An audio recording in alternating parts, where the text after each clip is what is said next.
ओम साईं राम। मेरे अंदर साईं और आपके अंदर साईं को भी प्रणाम। हम इंसान सब बहुत दुखी हैं और दुख में भगवान को शिकायत करते हैं कि भगवान तुमने मेरी ज़िंदगी में इतने दुख क्यों दिए, तुम तो हो ही नहीं। तो क्या ईश्वर ने हमें दुख दिए? ईश्वर हमारे माँ बाप है, क्या माँ बाप अपने बच्चों को दुख देते हैं? कभी नहीं ना। ये दुख हमारे खुद के कर्मों के कारण है। हम अपने भाग्य निर्माता खुद है। अगर हमने अच्छे कर्म नहीं किए तो हम उनका फल तो भोगेंगे ना। हाँ, हमारे ईश्वर के पास हमारे कर्मों का लेखा जोखा होता है। उसी के अनुसार हमारा भाग्य निर्धारित होता है कि हमारी ज़िंदगी में सुख आएंगे कि दुख आएंगे। जो हमने किया है, कहते हैं ना कि जो करोगे वही पाओगे, जो बोओगे वही काटोगे। ईश्वर तो हमें सीधा संदेश देते हैं कि कभी किसी का दिल मत दुखाओ, सबके साथ अच्छा व्यवहार करो। तो हम क्यों नहीं करते? अगर हम ये सब चीज़ें करने लग जाएं तो हमारी ज़िंदगी में इतने दुख नहीं आएंगे। हम अपने दुखों से भी नहीं सीखते। पिछले जन्म के कर्मों के दुख तो उठा रहे हैं, फिर आगे भी दुखों का कारण बनते जा रहे हैं। लोगों को निंदा करना, ईर्ष्या करना, लोगों से जलना, बुरा कहना। क्या हमने ये काम छोड़ दिए हैं वर्तमान में? नहीं छोड़े। जो ये पूरा संसार है ना, ये कर्मों और उसके फल पर आधारित है। जिंदगी कर्मों के अनुसार ही चल रही है। तो आप अपना जो भी कर्म करते समय सावधानी से करें कि वो आपके दुखों का कारण ना बने। और जो कर्मों का भोग है ना, वो तो भोगना ही पड़ता है, इससे कोई भी नहीं छूट सकता। भगवान भी इंसान के रूप में आए तो उन्होंने भी कर्मों का जो भोग है वो उठाया। मैं आपको कर्मों का भोग के बारे में एक अपनी कहानी बताती हूँ कि मैं बहुत अच्छे परिवार की और मेरी शादी भी बहुत अच्छे घर में हुई।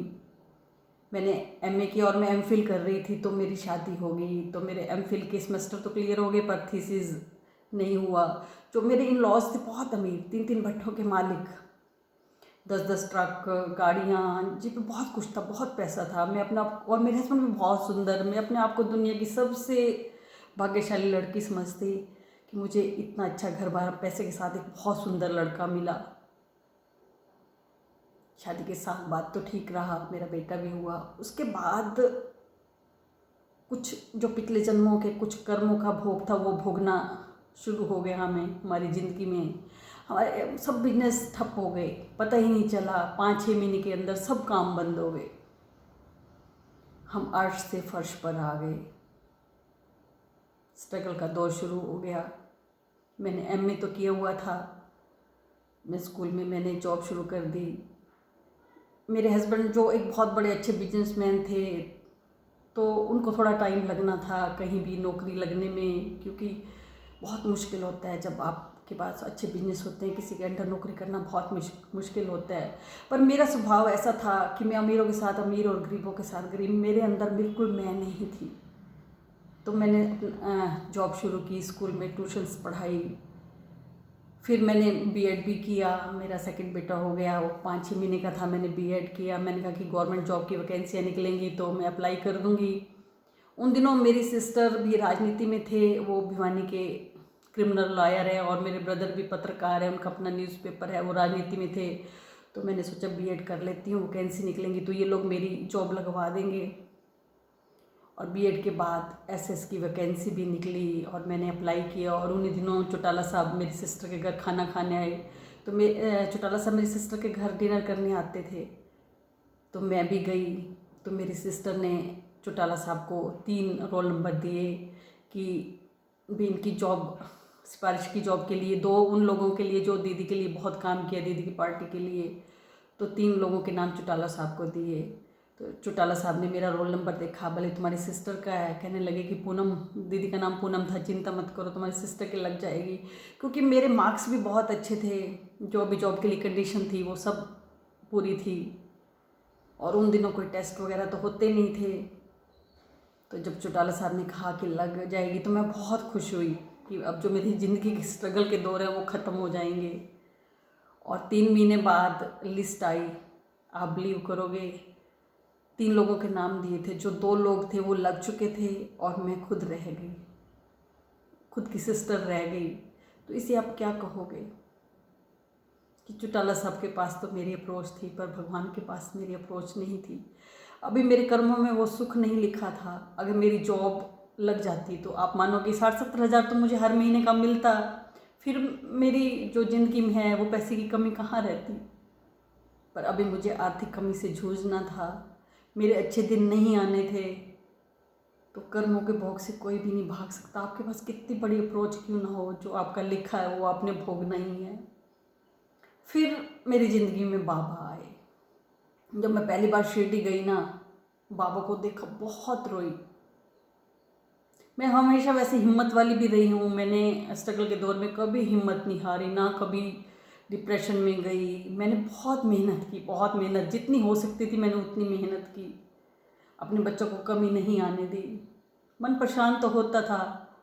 जब बाबा के पास पहली बार गई बहुत रोई, ऐसे लगा कि माँ की गोद है, दिल भर के रोई, फूट फूट के रोई और बहुत शांति महसूस की। मुझे लगा कि जिनकी मुझे तलाश थी वो मुझे मिल गए।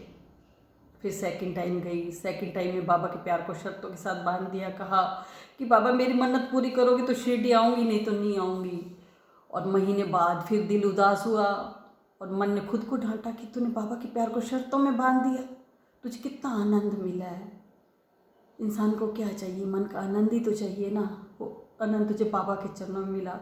और फिर कहा कि बाबा मेरी शर्त गई भाड़ में, आप चाहे पूरी करो ना करो, मैंने जब आना है शिरडी आपसे मिलने आऊँगी। क्योंकि जब हम शर्तों में बांध लेंगे बाबा को कि ये पूरी करो वो पूरी करो, नहीं पूरी होगी तो शायद प्यार में भी कमी आ सकती है। मैं बाबा के प्यार में कमी नहीं आने देना चाहती थी। पता नहीं कोई मेरा पुण्य काम आया था जो मुझे बाबा मिले, मेरे कर्म कटने शुरू हुए थे तो मुझे बाबा मिले और बाबा ने फिर मेरी उंगली पकड़ ली। अभी कर्मों का भोग था मेरा, पर बाबा मेरी उंगली पकड़कर मुझे हिम्मत देकर अपनी गोद में उठाकर मेरे कर्म कटवाते रहे। और जो दुख मुझे कांटों की तरह चुभते थे, बाबा के आने के बाद वो दुख मुझे महसूस ही नहीं होते थे। दुख आते थे तो उन्हें अब सामने मैं अकेली नज़र नहीं आती थी, मेरे बाबा नज़र आते थे। और वो दुख बहुत जल्दी हट गए। जब मेरा कर्म खत्म हो गई, कर्मों का भोग, जब मेरे कर्मों का संतुलन हो गया तो मेरी ज़िंदगी में खुशियाँ आ गई। मुझे पता ही नहीं चला कि मेरी ज़िंदगी ने कैसे करवट ले ली। पापा ने इतने अच्छे दिन दे दिए।